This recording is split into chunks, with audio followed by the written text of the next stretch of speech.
Halo teman-teman, selamat datang lagi ya di channel Boruto Saga to Blue Vortex. Nah, di video ini kita akan menyajikan alur cerita Boruto nih berdasarkan beberapa teori, manga dan spekulasi. Kemudian kita susun menjadi sebuah rangkuman cerita agar kalian dapat menikmati videonya dengan seksama. Disclaimer ya, ini hanyalah teori fanfiction untuk Boruto lovers nih, karena animenya itu masih hiatus dan manganya itu tayang 1 bulan sekali di Manga Plus. Jadi mari kita lanjutkan alur ceritanya. By the way sob, alhamdulillah nih ini sudah road to ribuan subscriber ya. Jadi bantu makin bertumbuh lagi dong dengan subscribe dan juga nyalakan notifikasi loncengnya ya. Karena juga ini berkelanjutan, biar gak miss nih, tonton dulu video kita sebelumnya yang ini ya. Jika sudah, mari kita lanjutkan ceritanya.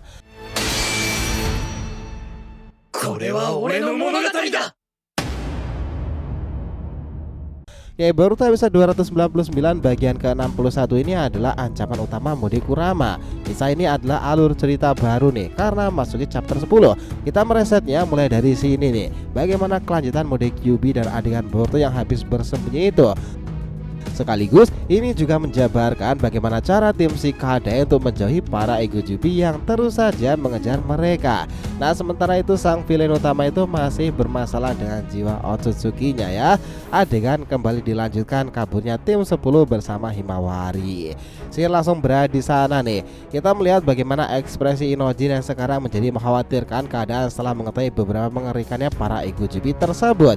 Kalian apakah takut menghadapi para monster itu? Aku pikir kita tak ada gunanya untuk melarikan diri dari sana. Mereka itu begitu kuat loh. Dan jujur saja itu adalah momen mengerikan bagiku setelah melawan monster-monster dengan Rinnegan seperti itu.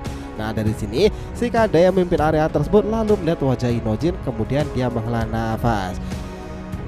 Kau benar Inojin, aku sejujurnya juga berpikiran demikian. Para Shinjugat itu terhubung pada kekuatan entitas besar. Melihat para tim 10 itu pada khawatir dan mentalnya down, dia Kurama berkata, saatnya bertukar tubuh Hima, biarkan aku berbicara dengan mereka sekarang ini. Tiba-tiba mata kaget itu Hima terlihat serius dan suaranya itu membesar. Kalian para keturunan Inoshi Kachoira Naruto ya. Aku Kurama dan aku ingin memberitahu sesuatu. Aku sangat paham ini pertama kalinya kalian merasakan khawatiran besar seperti ini kan. Memang ini sangatlah mendadak, tetapi tak ada waktu cukup lagi hanya untuk mengeluh. Oh ya, kau bernama Shikadai kan? Aku yakin kau akan sehebat ayahmu nanti. Shikamaru yang aku kenal dari Naruto dahulu adalah seorang dengan kecerdasan pikiran luar biasa. Klan Nara selalu seperti itu, turun-temurun dan selalu mampu memimpin tim gabungan ini dengan sangatlah tenang. Tetapi kalian juga harus waspada, karena level para Egojubi itu memanglah di luar nalar. Nah, mendengar hal itu sebenarnya tim 10 aja kaget karena mendapatkan dukungan dari Kyuubi. Mereka sebenarnya juga cukup waspada pada Hima di mode ini ya, tetapi tak ada pilihan lain selain mendengarkannya. Nah, sementara itu kita melihat di suatu area nih, Momoshiki itu masih memiliki rencana besar untuk mengalahkan para Egojubi tersebut. Mohon makin tampak serius lagi ketika sang Otsutsuki mulai mengancam Boruto jika dia mau. Dia bisa melakukan banyak hal yang membuat Boruto sengsara dengan mode-mode Otsutsuki-nya itu ya. Dia bahkan bilang seperti ini, aku ini adalah klan bangsa Otsutsuki, tetapi untuk beberapa hal aku merasa harus membantu melawan Shinjugat tersebut. Dan ini sebagai imbalannya kau sudah menceritakanku pengalaman dunia shinobi awal kala itu kan. Boruto kemudian merasakan jika energi itu bertambah besar dan dia berkata, Momo, apa yang kau lakukan pada tubuh ini? Apa kau memberikan kekuatan tambahan lagi menghadapi mereka itu? Apa kau merasa tersinggung jika aku berkata Shinjugat itu sangatlah kuat dan mungkin setara Otsutsuki? Itulah kenapa kau mengatakan kau berasal dari bangsawan tersohor itu kan? Mereka kemudian datang lagi dan kilatan-kilatan kecepatan Borushiki itu menjadi tak terkendali di sana tuh.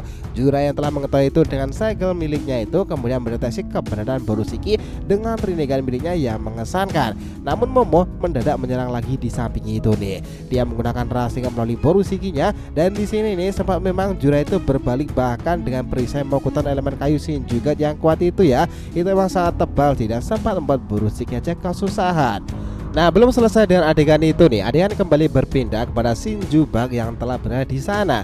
Ternyata setelah mereka keluar dari markas bersama Matsuri itu, Bak itu memang langsung memancing keluar Daemon ya, karena dia itu memang berada di sana. Dan kita melihat bagaimana serangan dari Shinjubat itu dilancarkan untuk memasuki area Daemon.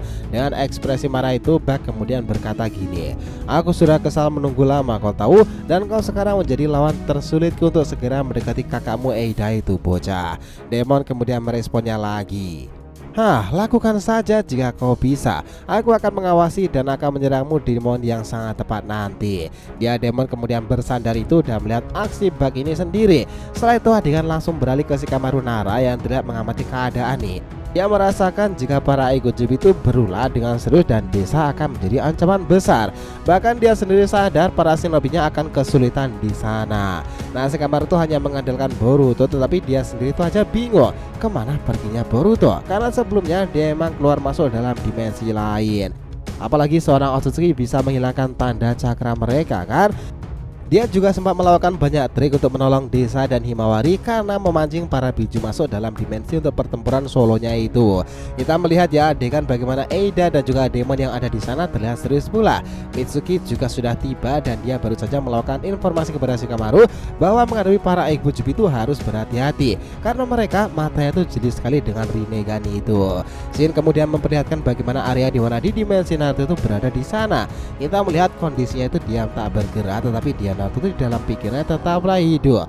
Bahkan sepertinya benar bahwa dia Naruto itu merasakan kebangkitan para biju itu karena Kurama dalam dirinya dahulu sudah terbangun. Dia dalam alam bawah sadarnya itu hanya membatin. Semoga mereka bisa memahami dan bisa berteman. Itu adalah cara menjalin hubungan yang baik dengan Kurama dan biju.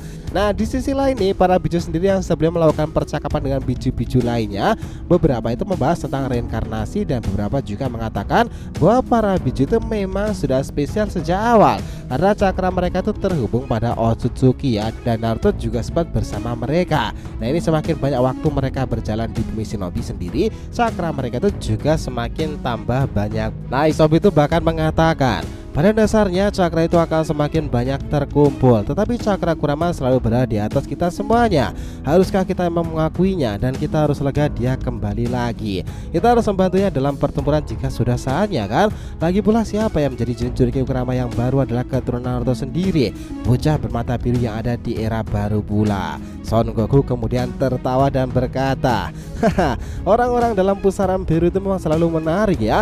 Keluarga Sang Yondaime itu selalu membuatku terkesan. Kokuo juga menambahkan, ya kau benar sekali. Dia tuh pernah mendadak muncul dengan mode Kyuubi itu kan. Aku penasaran bagaimana reaksi Kurama terhadapnya tersebut. Pasti dia juga akan terkejut. Lagi pula Minato dulu juga pernah melawan kita kan, Son Goku. Nah, dalam sebuah percakapan itu kita kembali lagi diperlihatkan sebuah scene yang sangat seru nih. Ketika Sarada sudah berlarian ke arah ledakan tadi, dia tuh mendadak dikejutkan serangan dari seseorang. Dan ternyata itu adalah Hidari teman-teman. Kita melihat pertempuran di antara Sarada dan Hidari itu begitu intens. Sarada kemudian berkata lirik, dia itu benar-benar mirip seperti papa ya. Nah, dia berjalan mendekati Sarada dan kemudian ledakan Chidori itu diaktifkan. Nah, dia langsung berlari ke arah Putri Uchiha itu nih, dan di sini melihat pergerakan semakin cepat. Sumire sendiri juga ada di sana, langsung mencoba berlarian ke samping membantu dengan menggunakan Suiton model pistol air untuk mengelabui pandangan Hidari. Namun karena kemampuan Dojutsu yang super cepat membaca keadaan itu, Sumire sendiri aja kewalahan dan Sarada langsung diserang. Sementara itu sebelumnya nih Orochimaru yang mainkan peran dalam membongkar sedikit identitas Hidari karena mirip dengan muridnya itu, dia sudah mencoba beberapa kekuatannya itu. Bahkan bisa dibilang Sang Sanin selalu membantu ya. Dia sangat berguna untuk Boruto, Kashin, Koji, Sasuke, tim Hebitaka maupun desa sekarang ini. Bahkan generasi baru loh. Dia itu bahkan juga melihat Sarada di sana. Pertempuran itu berlanjut, Sarada kemudian melesat menggunakan teknik petirnya pula, tetapi ternyata itu hanyalah pengalihan karena Sarada itu berhasil muncul dari bawah dan menendang Hidari di sana. Dia melompat sangat tinggi. Sang Shin juga itu dia kembali menyerang. Namun tiba-tiba di tempat kejadian tersebut Konohamaru yang telah ditugas oleh Shiokage sebelumnya itu muncul secara dadakan dan berteriak. Nah, apakah dia akan melakukan sesuatu si Konohamaru ini? Nah, sementara itu Boruto di sisi yang lain nih berhasil membalikkan keadaan dengan mode Otsutsuki-nya itu, dan pertempuran kian sengit lagi mulai dari sini. Karena bermodalkan Rasengan Rasendan dan Uzuiko Vortex tak langsung membuat Jura aja goyah ya, karenanya kita langsung mengakuinya loh, Momo kayu-kayu Mokuto itu begitu tangguh dan juga tertawa mendengarkannya kan. Bahkan sempat Hiraishin Borusuke digunakan untuk menghindarinya, tetapi bukan berarti Borusuke tak berbuat banyak. Karena apa yang dilakukan Momoshiki dalam menggerakkan tubuh Boruto itu beberapa kali membuat Jura sendiri terkena serangan fatal loh. Sini itu langsung berpindah di mana Hima itu dalam alam bawah sadarnya lagi mendengarkan apa yang dibilang Kurama seperti ini. Dia ingin membantunya dalam pertemuan Hima dengan ayahnya dahulu, karena Kurama sadar bahwa Himawari ini juga selain mirip dengan sang Hagoromo, dia itu selalu identik dengan dengan neneknya sendiri, Uzumaki Kushina. Wah, itu menarik lagi sih. Jadi berikan respon teman-teman sendiri di bawah ya. Karena setelah momen ini adegan itu langsung berhenti dan ke depan itu masih banyak kejutan-kejutan yang akan kita dapatkan. Jika kalian suka bahasan teori, fanfiction maupun fakta, di sini ikutin terus ya. Jadi terima kasih banyak nih telah menonton Boruto episode 299 bagian ke-61 ini, ancaman utama mode Kurama itu. Jangan lupa untuk like, komen, dan subscribe ya di channel ini agar terus berkembang sehingga kita selalu antusias nih memberikan alur Boruto paling menggelora. Tentunya di channel fans teori favorit kalian, Saga to Blue Vortex. Oke, have a nice day nakama, see you next time, and salam Shinobi.